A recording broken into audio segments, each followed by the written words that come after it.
Gracias, mijo. Ya, listo. Entonces, las 12 tribus estaban alrededor de la tribu de Leví, en grupos de a 3, y alrededor del tabernáculo estaba la tribu de Leví, en ese sentido, de afuera hacia adentro. Es necesario mencionar que, eh, o la pregunta, mejor dicho, si hay 12 tribus y también está Leví, sería el número total de las tribus 13. ¿Por qué se da esta peculiaridad si siempre he hablado de 12 tribus? Resulta, y como lo hablamos en etapas anteriores, que después del pecado del becerro de oro en el monte Sinaí, Dios tuvo que generar el pacto levítico, ¿sí? Porque en principio todo el pueblo de Israel estaba destinado al sacerdocio.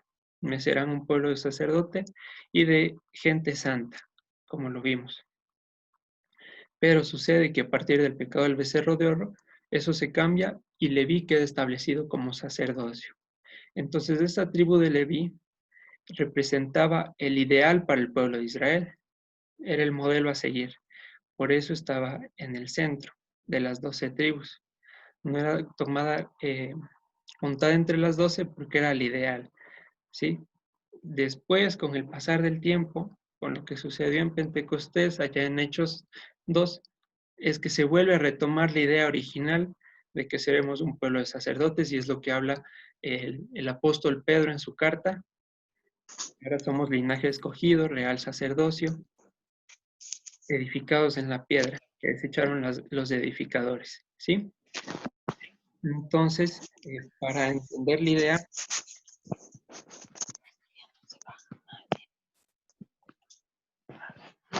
el micrófono, ya. Entonces, voy a mencionar algo rapidito en esta porción antes de dedicarnos al estudio de hoy, ¿sí? En el eh, versículo 2 de Números 1 dice, tomad el censo de toda la congregación de los hijos de Israel, por sus familias, por la casa de los padres, con la cuenta de los nombres, todos los varones por su cabeza. Y eh, las hermanas que estuvieron en el estudio de Éxodo, se acordarán que vimos una porción donde aparentemente igual se tomaba un censo. Bueno, esa es la misma expresión de aquí. Lo que han traducido aquí como tomad el censo, vamos a subrayarlo. Tomad el censo es una expresión hebrea en la que dice, en primer lugar, vamos a cargar la palabra,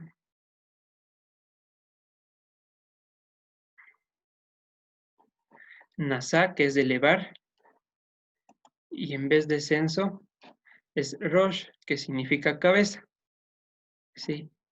Entonces, la idea de tomen el censo no es esa, sino levanta la cabeza de toda la congregación de los hijos de Israel. Y mencionábamos en ese estudio qué significaba que nuestra cabeza sea levantada.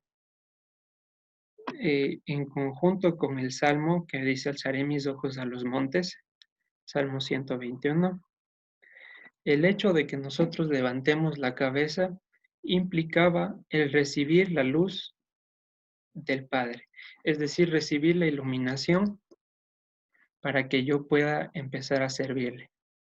Nosotros que fuimos llamados de las tinieblas a su luz admirable. Cuando levantamos la cabeza, ponemos la mirada en las cosas del cielo, en las cosas que no se ven, en el autor y consumador de la fe. En cambio, que eh, por costumbre, digámoslo, o nuestro estatus natural, mejor dicho así, es andar con la mirada para abajo, para la tierra, para las cosas que se ven, las cosas corruptibles. Entonces, cuando Dios nos toma, nos hace simbólicamente que caminemos así ahora, con el objetivo o prosiguiendo el blanco, que es la Jerusalén celestial. Entonces, y aparte de eso, el levantar la cabeza estaba relacionado con el servicio a Dios. Entonces, para ponerlo así más prácticamente y quizá más entendible, el Señor levantó mi cabeza para la alabanza, ¿sí?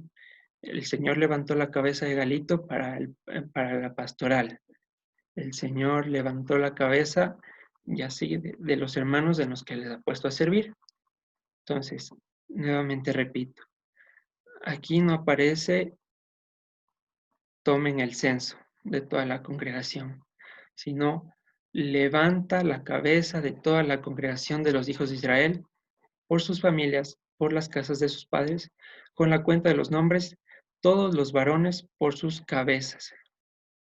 Entonces, después de que se hace esta levantada de cabeza, digámoslo así, se establece quién iba a ser el ejército, se establece quiénes iban a ser los jefes de cada tribu, representantes. Entonces, vamos a buscar por aquí. Avanzamos y están todos los nombres.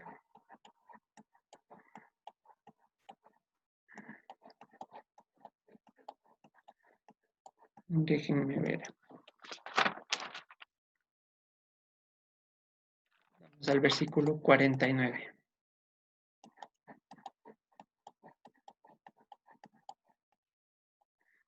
Por ejemplo, aquí dice, pero los levitas, según la tribu de sus padres, no fueron contados entre ellos, porque el Señor habló a Moisés diciendo, solamente no contarás a la tribu de Leví, ni tomarás vamos a ver qué palabra aparece aquí, ni tomarás la cabeza de ellos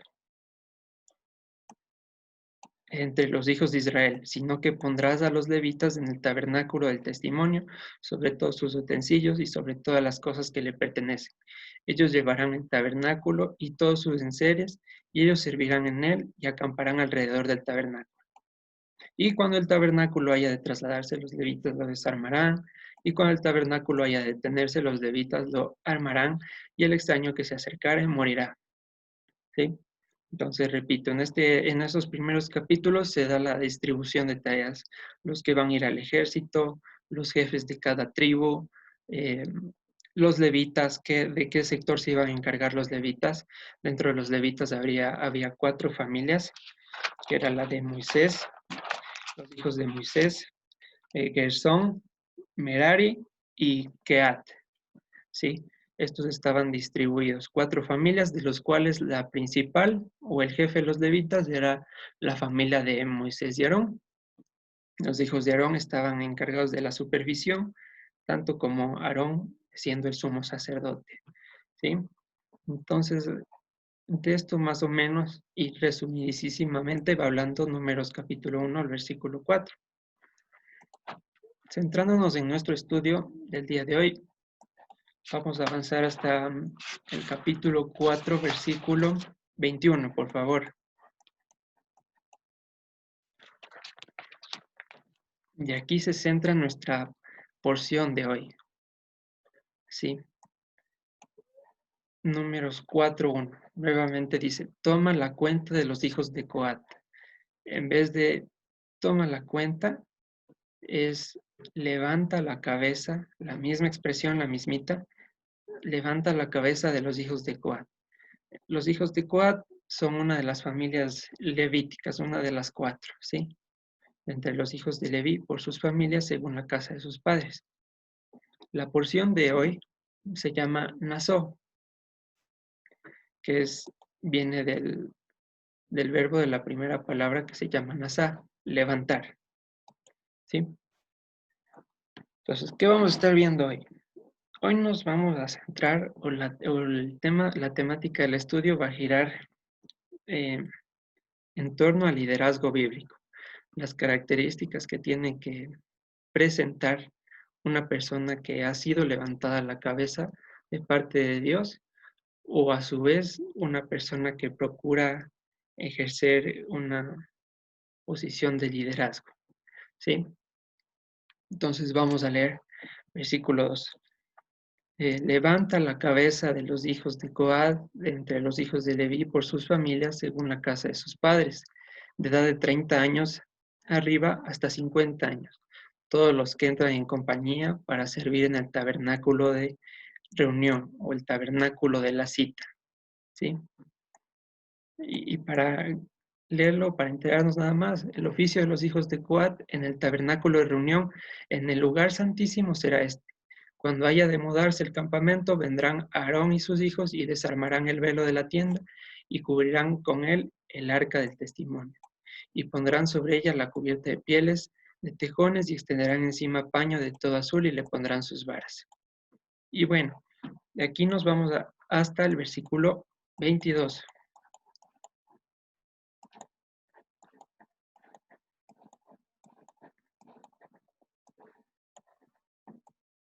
Vamos llegando.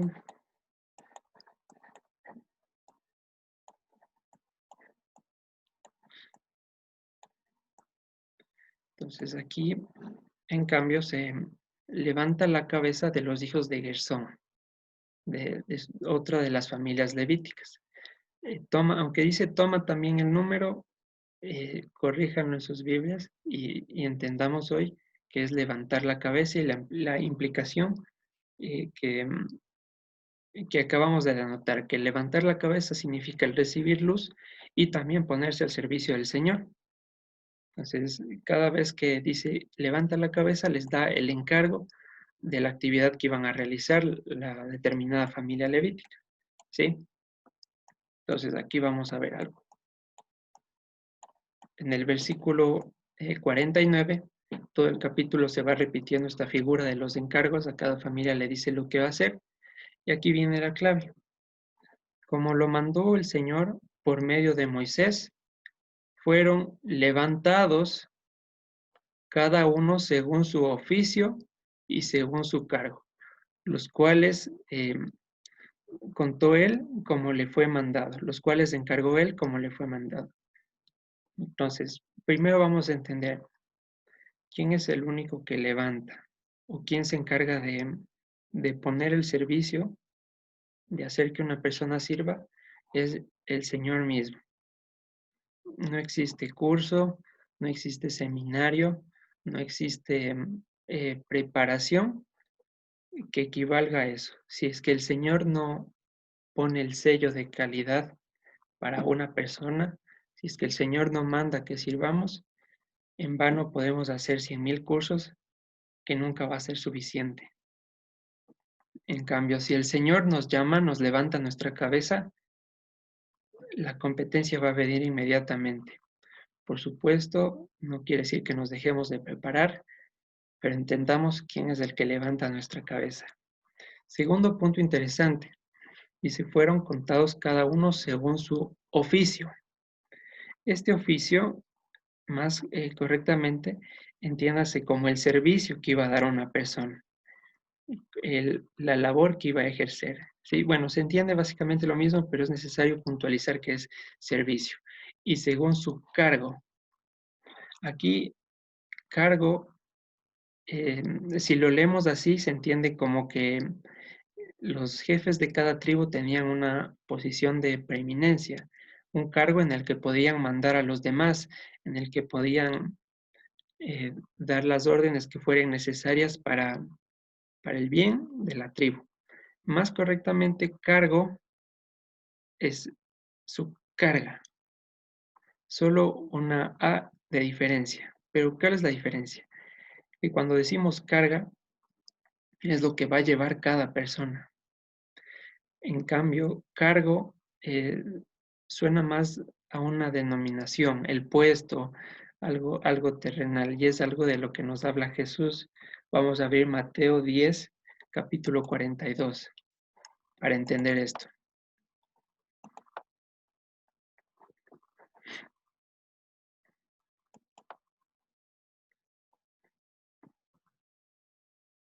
A ver, déjenme buscarle aquí, que he anotado mal la cita.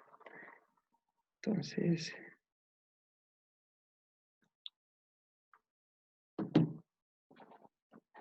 Marcos ha sido. Marcos 10, versículo 42. Ahí sí. Mas Jesús llamándoles les dijo, ¿saben que los que son tenidos por gobernantes o, entre paréntesis, los que tienen cargos de las naciones, se enseñorean de ellas y sus grandes ejercen sobre ellas potestad? Pero no será así entre ustedes, sino que el que quiera hacerse grande entre vosotros será vuestro servidor, y el que de vosotros quiera ser primero será siervo de todos, porque el Hijo del Hombre no vino para ser servido, sino para servir. Esta es la clave, para ofrecer un servicio y para dar su vida en rescate por muchos. Entonces, volviendo a Números, aquella persona que ha sido levantado por el Señor, su misión principal es ofrecer un servicio y segundo, llevar una carga, no ostentar un cargo, no tener el nombre, no que antes del nombre diga apóstol o salmista o pastor o lo que sea. No, no ostentar un cargo, como dice los gobernantes de las naciones, que sí hacen eso y se enseñorean de ellas, sino que el que quiera servir primero tiene, el que quiera ser servido primero tiene que servir. Entonces, el que sirva y el que lleve una carga son dos características para reconocer a las personas que han sido levantadas por Dios. Esa es la primera clave del liderazgo bíblico. Cualquier líder que no cumpla con estas dos características, que solo le gusta ostentar el nombre, pues hay un defecto, hay una falla, porque Dios no levantó jefes para que sean admirados ni para que tengan una deferencia. Al contrario, levantó jefes para que puedan ser ese puente de conexión entre las necesidades del pueblo y encaminarlas hacia la palabra de Dios. Ese es el motivo de las personas que han sido puestas por cabeza. Ese es el objetivo, brindar un servicio al cuerpo de Cristo y llevar las cargas. ¿Sí? Por ejemplo, el sumo sacerdote, Coré, lo llegó a envidiar por su cargo, lo llegó a envidiar porque él pensaba que, bueno, y a Moisés también, porque no veía lo que Moisés, digamos, entre comillas, soportaba. No veía la carga de la gente, no veía eso, sino él lo que buscaba era el reconocimiento de la gente, el poder entrar al lugar santísimo, el ejercer el sacerdocio como a él le placía. Es decir, él quería ostentar un cargo. El motivo de él nunca fue presentar un servicio, ni tampoco llevar las cargas de las preocupaciones del pueblo, sino simplemente quería quitárselo a Moisés para que ahora él sea el reconocido. Entonces, esa es la diferencia. No es por cargos, no es cuántos títulos antecedan a mi nombre, ni cuántas iglesias, congregaciones presida, sino es cómo llevo las cargas de quienes estoy liderando. Y ojo, liderando nuevamente, como dijimos al principio, porque el Señor lo mandó, no autoimpuesto, no a la fuerza, sino porque el Señor levantó. Entonces, subrayamos estas dos palabras, servicio y cargo. ¿Sí? Si pueden, subrayenla en sus Biblias. Dos características fundamentales para reconocer a un líder. El servicio que preste, repito, y la carga que lleve. ¿Sí? ¿Hay alguna pregunta tenemos hasta ahí? ¿Todo está claro?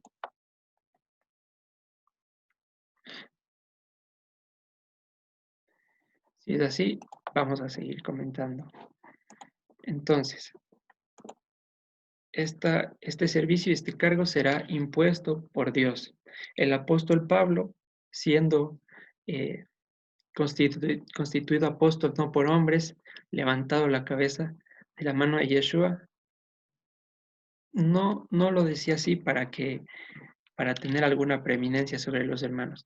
Al contrario, apedreado, perseguido, encarcelado, apedreado, ya lo dije, humillado, de cárcel en cárcel, Y aún así, él nunca se arrepentía ni quería bajar la intensidad de su predicación, sino que al contrario, él decía, ay de mí si no predico este evangelio.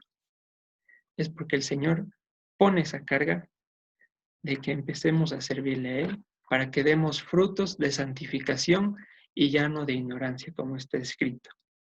Entonces, ¿será que A conectar. Y está. ya volví? Qué pena, hermanos. No sé qué pasó, se fue el internet. A ver, volvamos por acá. Chévere. Entonces, les decía que será que alguno de los que han sido levantados para para ofrecer servicio y carga, se les ocurría decir que no. En ese tiempo, algunos se podía dar el lujo de negarse a servir a Dios. Imposible. Como ponía el ejemplo del apóstol Pablo, apedreado, perseguido, encarcelado, su frase era, ay de mí si no predico este evangelio. Entonces, cada uno de nosotros podrán decir, yo no estoy liderando nada. Pues estamos mal. Nosotros lideramos nuestra vida y somos líderes en nuestra familia, ¿sí? Somos cabeza en nuestras familias. Ay de nosotros si no estamos ofreciendo un servicio a nuestras familias ni estamos ayudando a llevar sus cargas. Ay de nosotros si no les predicamos este evangelio, porque el Señor nos ha puesto por cabeza y no por cola. Entonces, sí es nuestra responsabilidad seguir presentando esto a nuestra familia si no ocupamos ninguna posición de liderazgo, para que nadie se sienta excluido, para, repito, para que no se diga, no, es que en la iglesia yo no estoy ocupando ningún ministerio. No, el ministerio en primer lugar, nuestra familia, ¿sí? Segundo, el segundo punto a tener en cuenta. Eso es lo primero de liderazgo, no se olviden. Segundo punto de liderazgo, aquí habla en el capítulo 5 de echar a las personas fuera del campamento, a los que, dice, al leproso, a los que padecen flujo de semen y a todo contaminado con muerto. Así a hombres como a mujeres echaréis fuera del campamento, los echaréis para que no contaminen el campamento de aquellos entre los cuales yo habito. Entonces, ¿cuál es la segunda recomendación bíblica para las personas que ejercemos el liderazgo? Es precisamente el hecho de evitar contaminaciones. El que ha sido levantado por Dios consecuentemente lleva o no se puede esquivar de evitar las contaminaciones. El que ha sido levantado debe abstenerse. ¿Por qué? Porque si lo veíamos en el tiempo de que era ser inmundo y decíamos que no era una cuestión de suciedad, sino una cuestión de incompatibilidad. Entonces, cuando estoy sirviendo y llevando las cargas del pueblo, yo no puedo estar incompatible con la santidad, porque mi servicio va a ser efectuoso. Si yo mismo no puedo tolerar las propias cargas que tengo por debilidades, por lo que sea, y quiero persistir en esa debilidad, no estoy siendo consecuente con lo que Dios hizo conmigo, es decir, con levantar la cabeza. Ya no podemos participar en las contaminaciones del mundo. Como está escrito, a ellos les sorprende que no corramos con el mismo desenfreno, a los del mundo, por supuesto. Entonces, debemos recordar, como dice en 1 Corintios 6:19, ya no somos nuestros, ya no nos pertenecemos. Y todos los momentos de debilidad que tengamos, enunciemos esto y proclamemos esto. Ya no soy mío, ya no me pertenezco, ya no tengo que agradarme a mí, ya no tengo que vivir yo. El Señor vive ahora en mí. El Señor me ha puesto por cabeza y ya no puedo liderarme o guiarme hacia los tiempos de ignorancia nuevamente. Debo abandonar las simplezas para entender lo que Dios quiere de mi vida. Y vamos a ir en nuestras Biblias a 2 de Corintios, capítulo 11. versículo del 1 al 3. Pues lo tenemos en la pantalla. Ojalá me tolerasen un poco de locura. Sí, toleradme, porque os celo con celo de Dios, pues os he desposado con un solo esposo para presentaros como una virgen pura al Mesías. Yo aquí, pero temo que como la serpiente con su astucia engañó a Eva, vuestros sentidos sean de alguna manera extraviados de la sincera fidelidad del Mesías. Nuestros sentidos. Y ojo, vamos a concatenarlo con el versículo 12 al 15. Mas lo que hago lo haré aún para quitar la ocasión a aquellos que la desean, a fin de que en aquello que se gloríen sean hallados semejantes a nosotros. Porque estos, ¿quiénes? Aquellos que engañan los sentidos, aquellos que buscan su propia vanagloria, aquellos que buscan ostentar un cargo, aquellos que no quieren servir, sino ser servidos, son falsos apóstoles, obreros fraudulentos que se disfrazan como apóstoles de Cristo. Y no es maravilla, no se sorprendan, porque el mismo Satanás se disfraza como ángel de luz. Así que no es extraño si también sus ministros se disfrazan como ministros de justicia, cuyo fin será conforme a sus obras. ¿Sí? Entonces, cuando estemos ejerciendo liderazgo, sea cual sea de las áreas, procuremos primero apartarnos de las contaminaciones para que nuestros sentidos no sean engañados y por ende apartados de la perfecta sinceridad del Mesías. Recordando, y aquí lo que dice, que no nos maravillemos porque no todo lo que brilla es oro. El mismo Satanás se disfraza como ángel de luz. Y tal cual fue la tentación a Jesús, Satanás le vino a, a tentar, valga la redundancia, con textos bíblicos, ¿sí? No con nada que no esté fuera de la Biblia, sino que el problema fue los versículos sueltos, fuera de contexto. Entonces seguimos en Números, capítulo 5, versículo 11-16, ¿sí? También el Señor habló a Moisés diciendo, habla a los hijos de Israel y diles, si la mujer de alguno se descarriare y le fuera infiel, y alguno cohabitare con ella, y su marido no lo hubiese visto por haberse ella mancillado ocultamente, ni hubiere testigo contra ella, ni ella hubiere sido sorprendida en el acto, si viniere sobre él espíritu de celos y tuviere celos de su mujer, habiéndose ella mancillado, o viniere sobre él espíritu de celos y tuviere celos de su mujer, no habiéndose ella mancillado, entonces el marido traerá a su mujer al sacerdote y con ella traerá su ofrenda, la 10ª parte de una efa de harina de cebada. No echará sobre ella aceite ni pondrá sobre ella incienso, porque es ofrenda de celos, ofrenda recordativa que trae a la memoria el pecado. Entonces, ¿qué tiene que ver? Y el sacerdote hará que se acerque y se ponga delante de ella. Luego tomará el sacerdote del agua santa en un vaso de barro, tomará también el sacerdote del polvo que hubiera en el suelo del tabernáculo y le echará en el agua. Y bueno, narra todo el procedimiento. ¿Qué tiene que ver esto en el contexto? Pareciera que es un cambio abrupto o pareciera que no se relaciona. ¿Cómo podemos aplicar esto al liderazgo bíblico?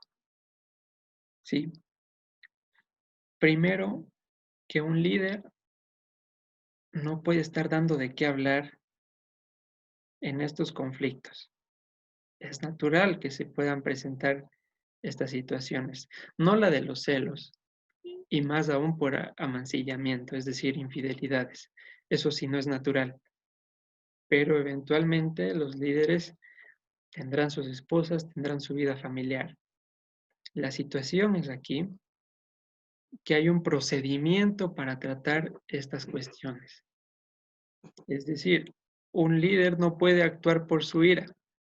Un líder no puede apoyarse sobre su propia prudencia. Recordemos lo que dice Santiago.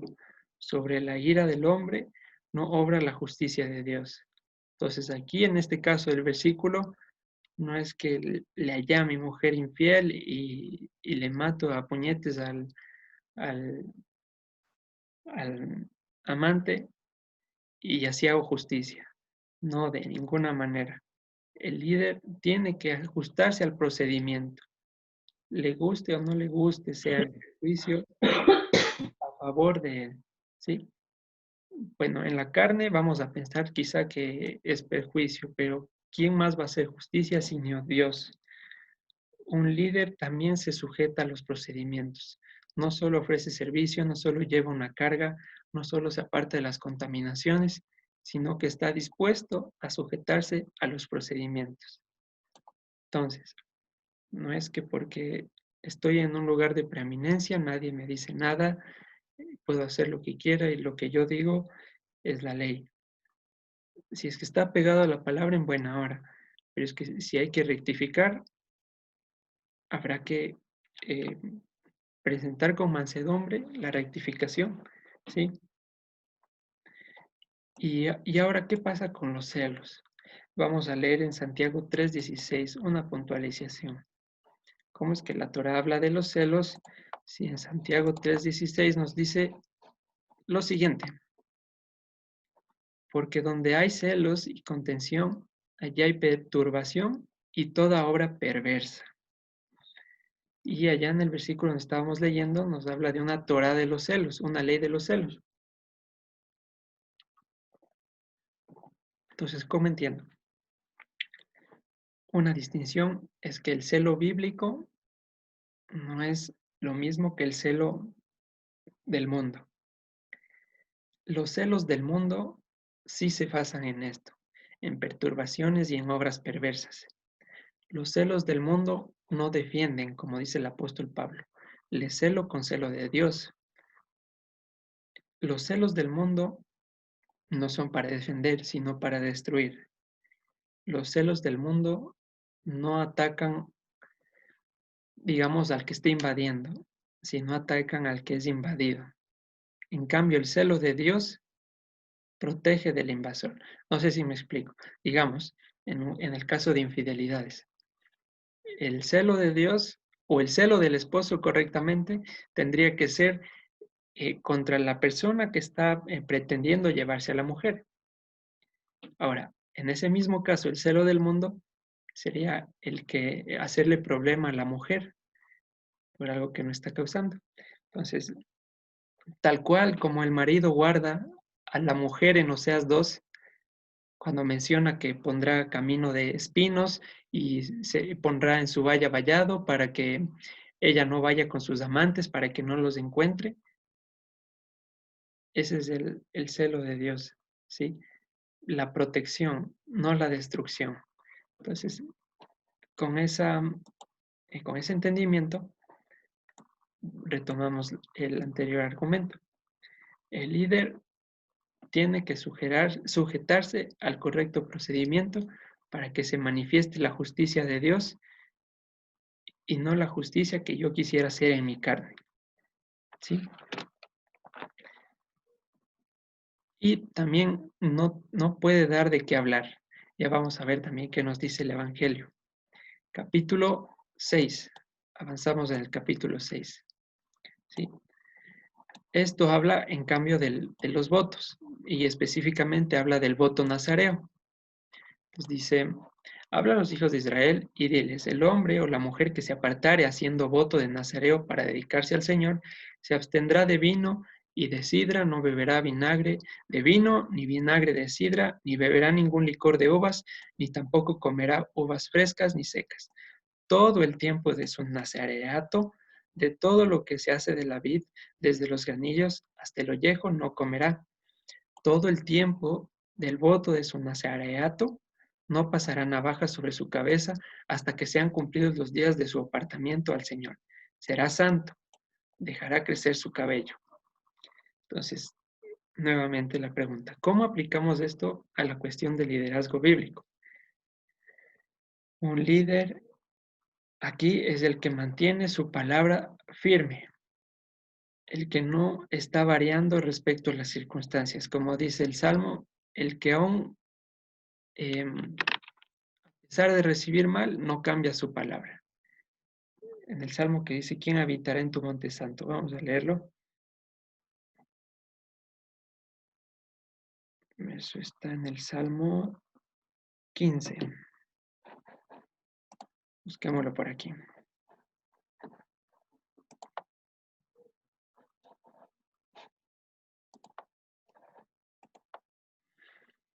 A ver.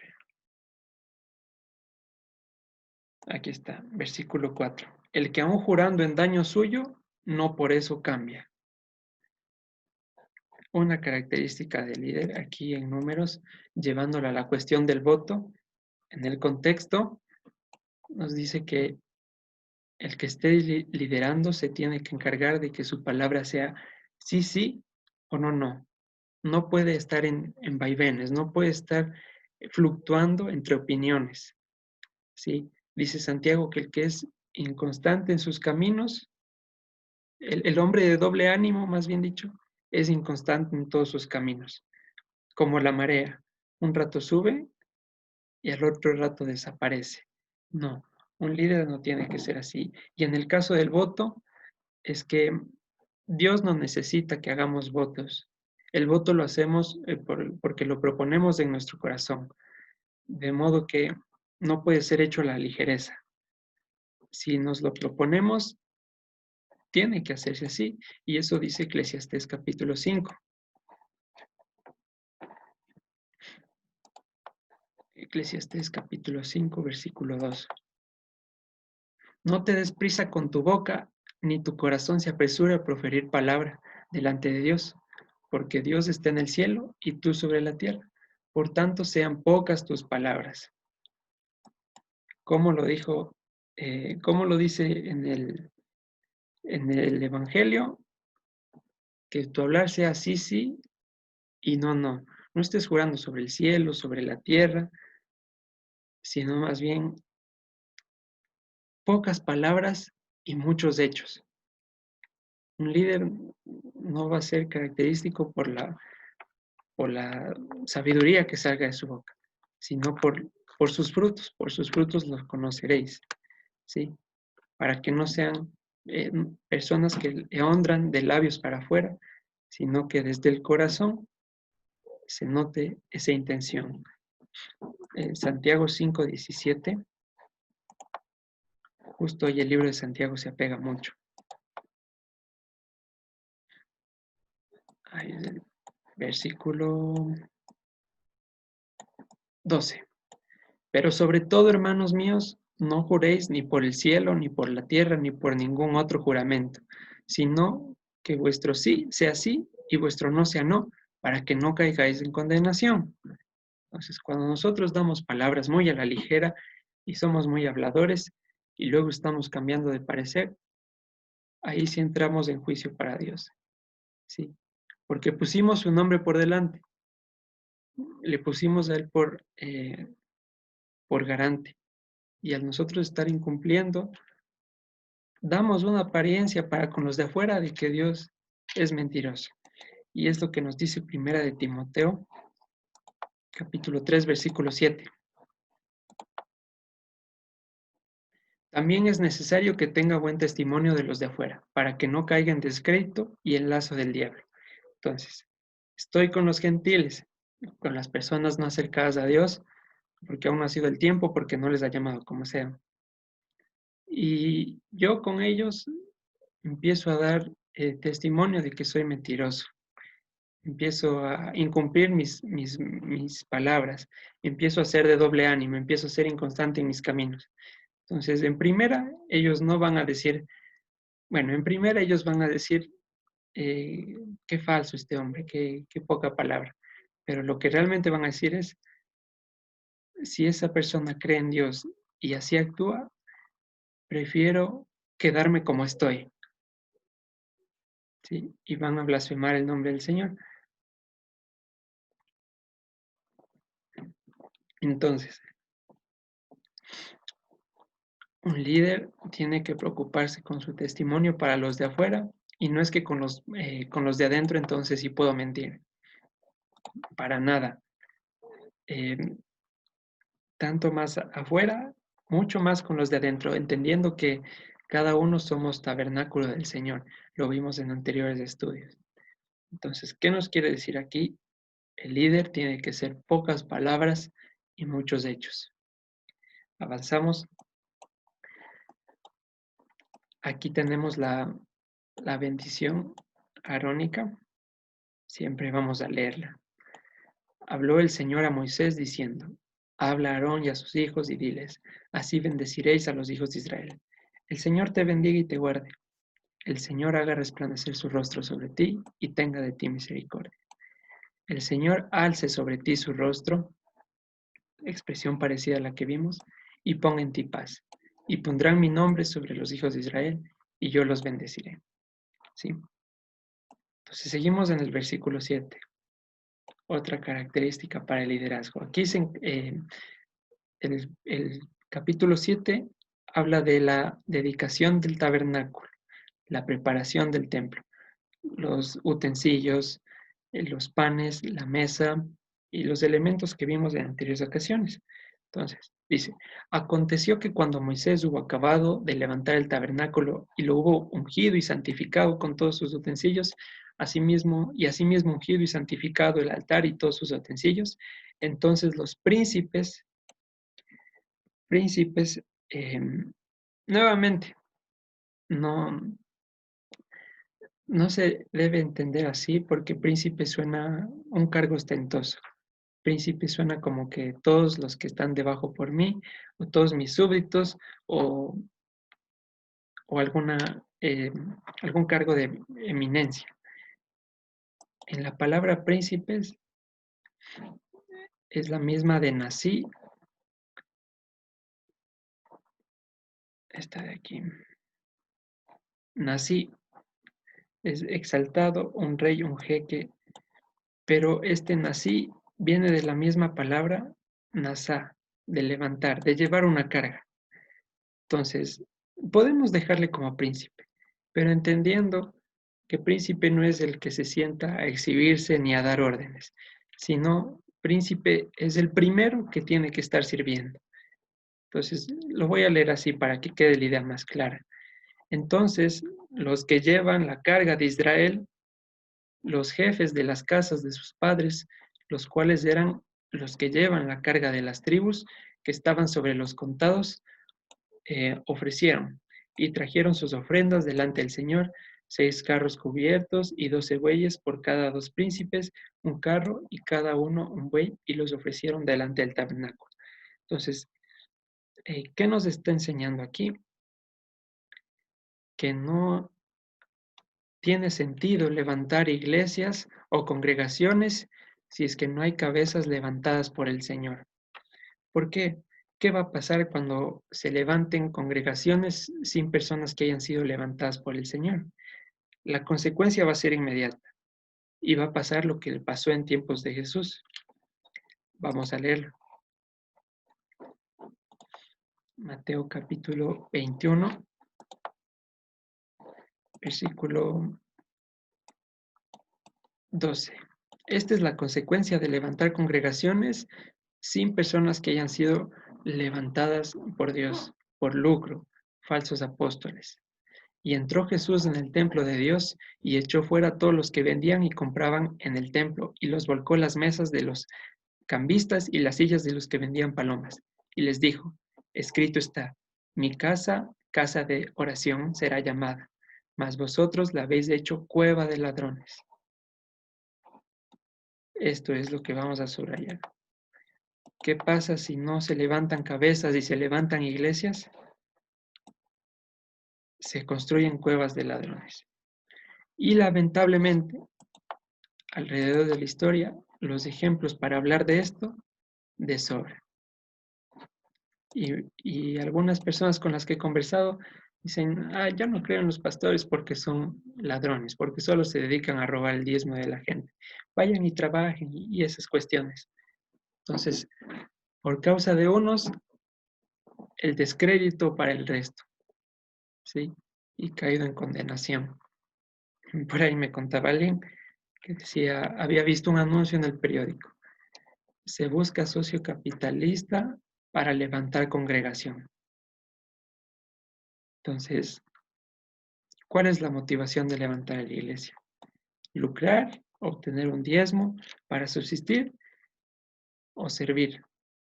Aquí en el ejemplo tenemos que tener cuidado si estamos viendo que alguien solo busca lucrar de la iglesia, no busca ponerse la carga de las personas, no busca llevar ni ofrecer un servicio, sino busca en ellas un método de subsistencia como principal objetivo. Esa es una iglesia que lamentablemente se está convirtiendo en cueva de ladrones, en falsos apóstoles, ¿sí? Entonces, el tabernáculo en pie tiene sentido, la iglesia en pie tiene sentido, si es que hay cabezas en pie, líderes en pie. Las cabezas van a vigilar que el pueblo esté en unidad con Dios. Es el objetivo de las cabezas. Como vimos en anteriores capítulos, que Yeshua dice, así como tú y yo, Padre, somos uno, que ellos sean uno conmigo. ¿Sí? Somos una unidad con Dios. No podemos profanar. Recuerden que profanar era hacer huecos, descontinuar. Y pusimos el ejemplo de ese queso perforado. Entonces, la responsabilidad de las cabezas es vigilar y procurar que se mantenga la unidad con el Padre. ¿Sí? Entonces, en resumen, entonces los príncipes, entre paréntesis, las cabezas levantadas, aquellos que llevan carga, aquellos que sirven, aquellos que evitan contaminaciones, aquellos que siguen procedimientos, aquellos que no varían su palabra, ellos son quienes han sido levantados por Dios.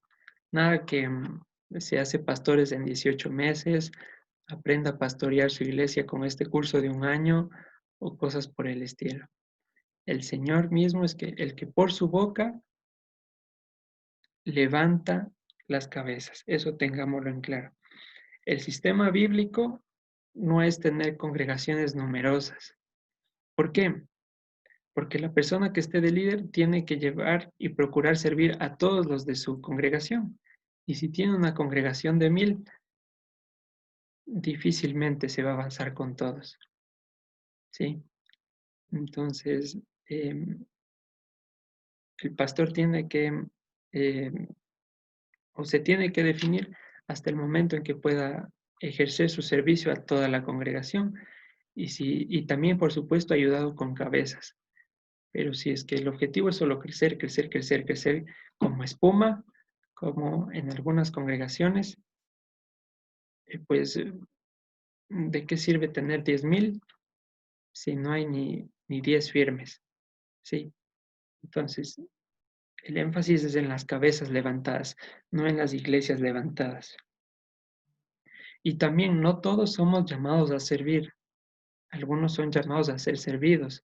Y ojo, en el buen sentido. Ser servidos en el sentido de que necesitan, de que estamos enfermos, de que necesitamos atención y cuidados. En algunos momentos necesitaremos ser servidos por aquellas cabezas y si el Señor lo permite en algún tiempo, nosotros estaremos como cabeza sirviendo a aquellos que lo han necesitado. ¿Sí? ¿Hay alguna pregunta hasta ahí, hermanos? ¿Está claro hasta ahí? ¿Vamos claros?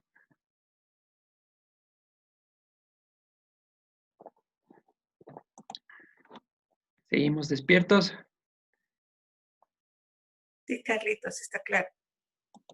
Sí, Carlitos, está claro. Chévere. Muy bien, Carlitos. Entonces, no nos olvidemos cuáles son las características del servicio, del liderazgo. Cargar, servir, evitar contaminaciones, seguir procedimientos, no cambiar la palabra.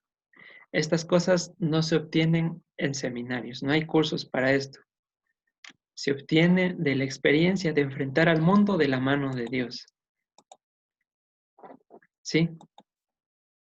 Entonces, estas características del liderazgo, todos tenemos que medirnos bajo estos parámetros y analizar qué tanto estamos cumpliendo. Y si no estamos cumpliendo, abogado tenemos para con el cielo, que mediará por nosotros y por los pecados del mundo. ¿Sí? Eso en cuanto a la enseñanza de hoy, hermanos. Pero no quiero irme sin dejar una palabra para la espectacular cita que ya se viene en poquísimas horas.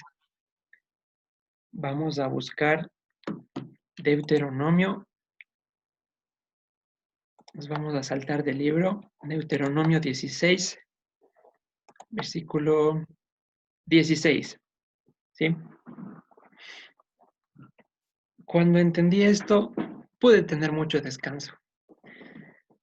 Pude experimentar la fiesta en una nueva dimensión de gozo.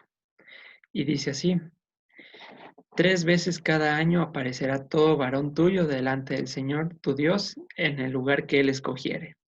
En la fiesta solemne de los panes sin levadura, cumplida. Y en la fiesta solemne de las semanas.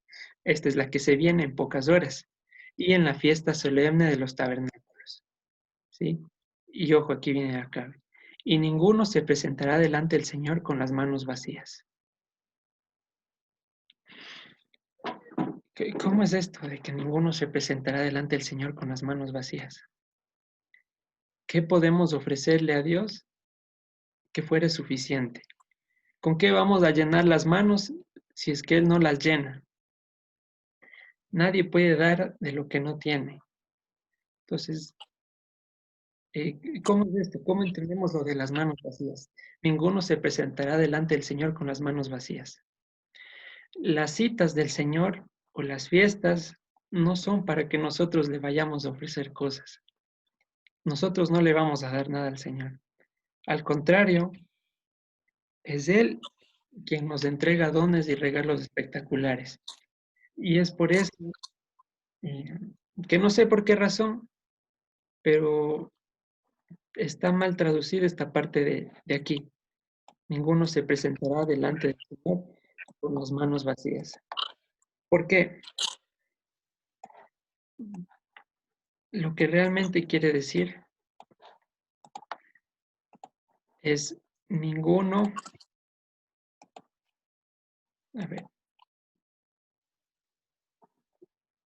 No, bueno, esto es no, ninguno. En vez de aquí no se presentará, sino dice ninguno verá, ra, ninguno verá. Aquí ya no me han puesto diferencias.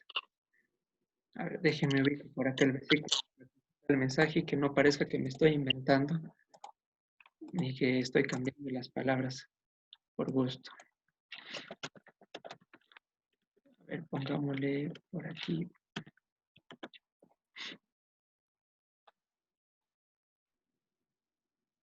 Pero me ubico el versículo en la pantalla y les comparto.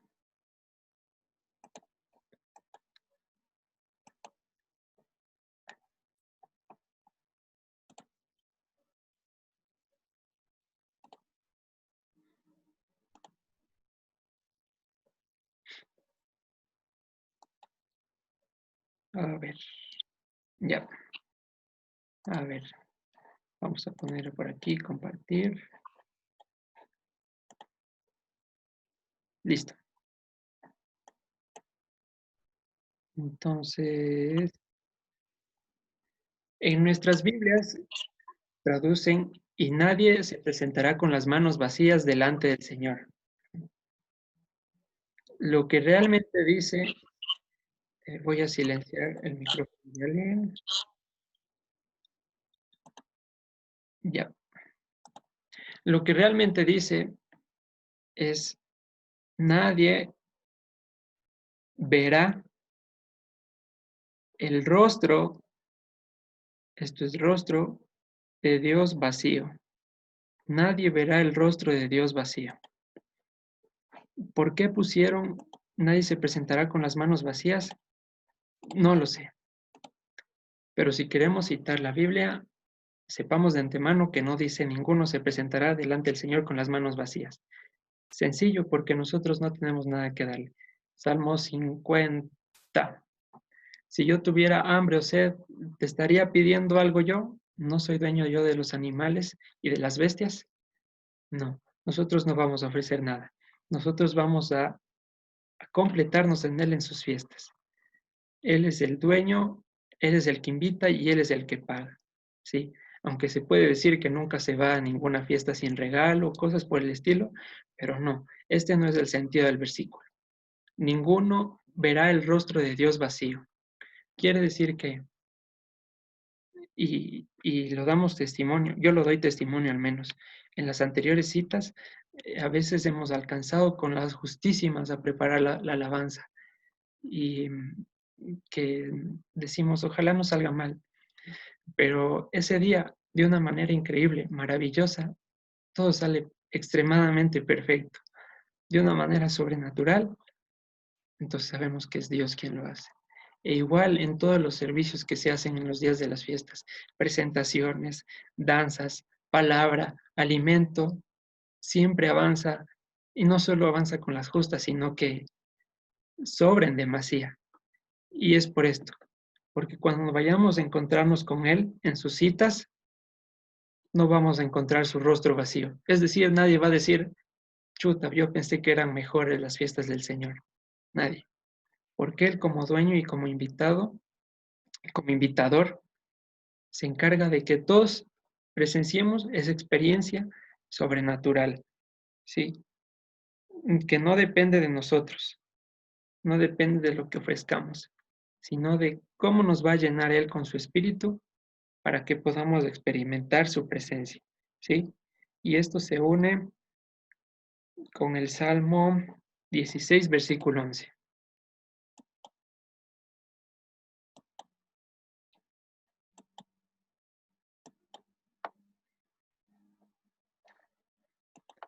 Salmo 16, versículo 11.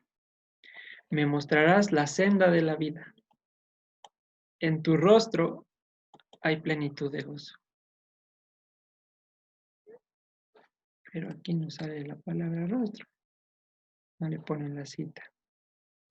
Creo que es esta de aquí. Déjenme ver. Sí, ahí está. En tu cara, en tu rostro hay plenitud de gozo. Me mostrarás la senda de la vida. En tu rostro hay plenitud de gozo. Delicias a tu diestra para siempre. Nadie verá el rostro vacío del Señor en esas 3 veces que subamos a la fiesta. Nadie lo va a ver vacío, porque en Él hay la plenitud de gozo. Y decíamos antes, ¿quién es el rostro del Señor? Yeshua. En Él, nuestro gozo y nuestro shalom es perfeccionado. En Él, pero, y no dependiendo de lo que llevemos, sino es Él el que nos llena nuestras manos. ¿Sí?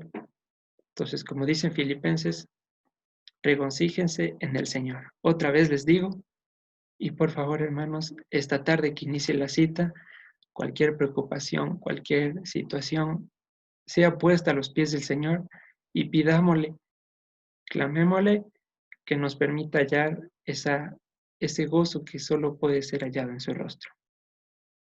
Amén, hermanos.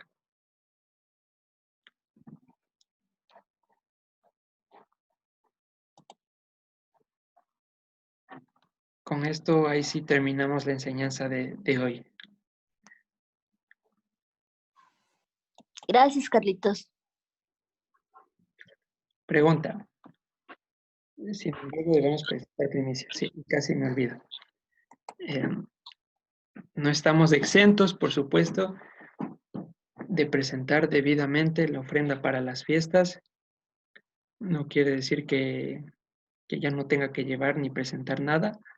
Hay que ser responsables con las citas. Hay que saber que el Señor también de lo que nos da, lo demanda.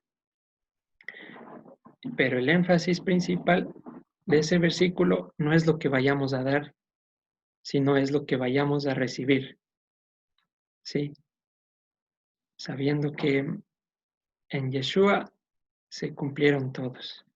Y precisamente esta de Shavuot, su venida desde Pesaj se consuma cuando Él reposa en nosotros a través del Espíritu en Pentecostés.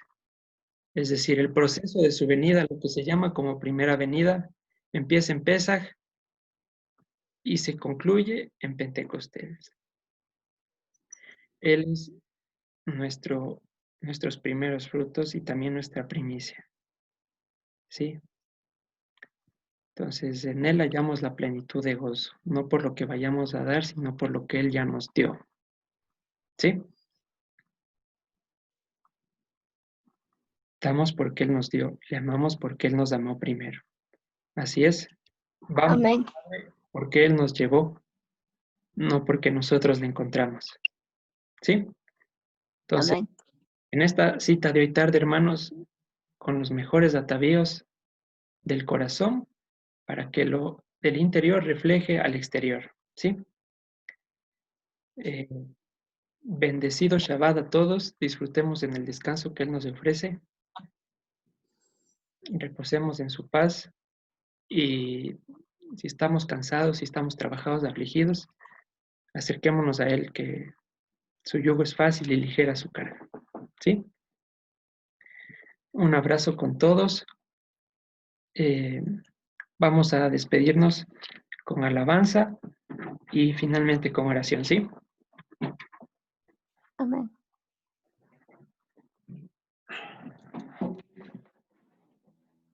Buenos días, Silvita. Ya le vi. Sí, aunque sea para despedirnos, pero sí estoy atenta a la instrucción. Vamos a despedirnos y si es posible hablamos un poquito. Sí, Silvita. Ya, mi Carlitos, bendiciones. Shalom, shalom. Deme un segundo. Ahí vamos.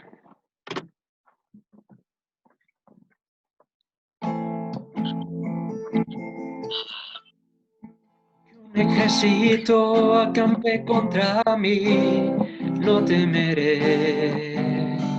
Aunque haya guerra hoy alrededor de mí, en ti confiaré. No temeré a 10,000 gentes que hagan sitio contra mí. Aunque la tierra se estremezca, mi salvación está en ti.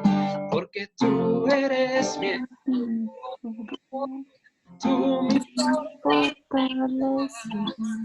tú eres mi gloria, levanta mi cabeza, porque tú eres mi escudo, tú mi fortaleza, tú eres Mi gloria quien es levanta mi mi cabeza.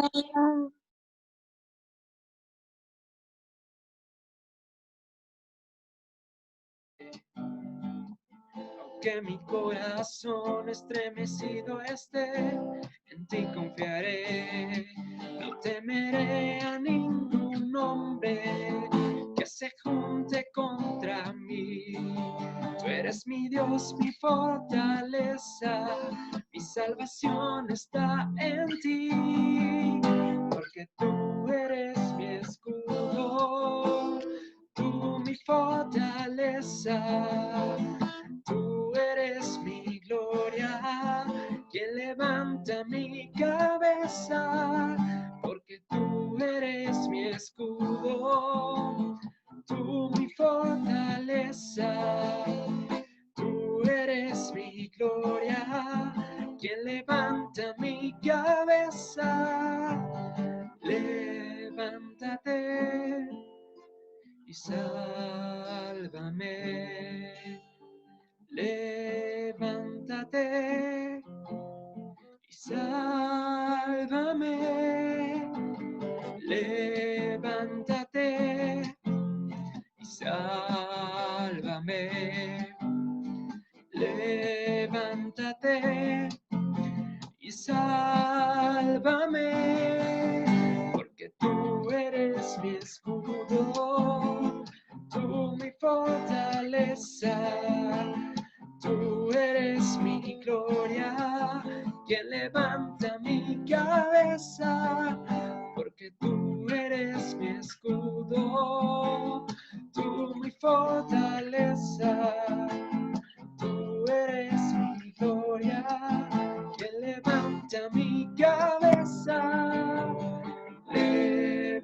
levántate y sálvame.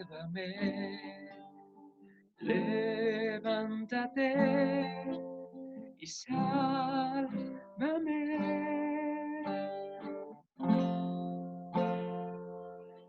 Amén. Vamos a orar.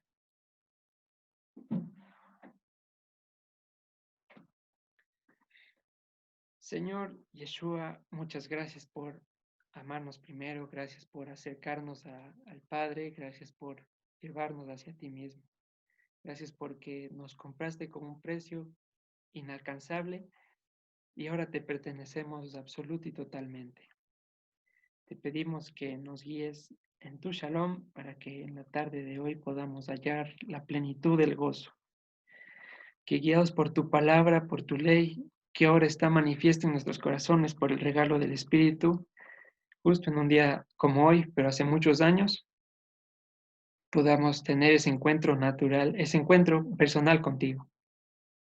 Aquel que disipa tinieblas, temores, y aquel que nos perfecciona en amor. Gracias por tu Torah, gracias por tu instrucción, gracias por que en ella está nuestro deleite y por eso nos salvamos de las aflicciones. Gracias porque cambiaste nuestro lamento, gracias porque nos has quitado de los tiempos de ignorancia y nos sigues salvando de las simplezas. Sánanos, Señor, y seremos sanados. Sálvanos y seremos salvos, Padre. No dejamos de interceder a esta hora por Galito. Señor, su vida está en tu presencia y te pedimos que a la brevedad posible, si es tu voluntad y si así lo deseas tú, sea sanado y pueda ser nuevamente levantado para servirte, Señor. A su familia igual, llénala de esperanza, recordando que la recompensa no está aquí en la tierra, sino cuando la ciudad santa de Jerusalén descienda de los cielos, allí finalmente tendremos la corona de la vida, Padre. En tanto, en esta breve y momentánea tribulación produce en nosotros un mayor peso de gloria, por el cual te damos gracias, porque con tu corrección nos damos cuenta que aún somos tus hijos. Y tanto más en tu amor cuando permites que guardemos tus mandamientos. Esa es la prueba de que te amamos, que guardamos tus mandamientos y no porque nosotros podamos, sino porque tú nos acercaste a ti, Padre. Guárdanos este día, te lo pedimos en nombre de Yeshua. Amén. Muy bien, hermanos. Gracias a todos. Un abrazo fuerte y nos estamos viendo en las transmisiones del resto del día, ¿sí? Shabbat Shalom. Shabbat Shabbat shalom. shalom, Shabbat Carlitos. shalom a todos. Shalom. El Señor les bendiga a todos. Shabbat shalom. Silvita, Dios le bendiga.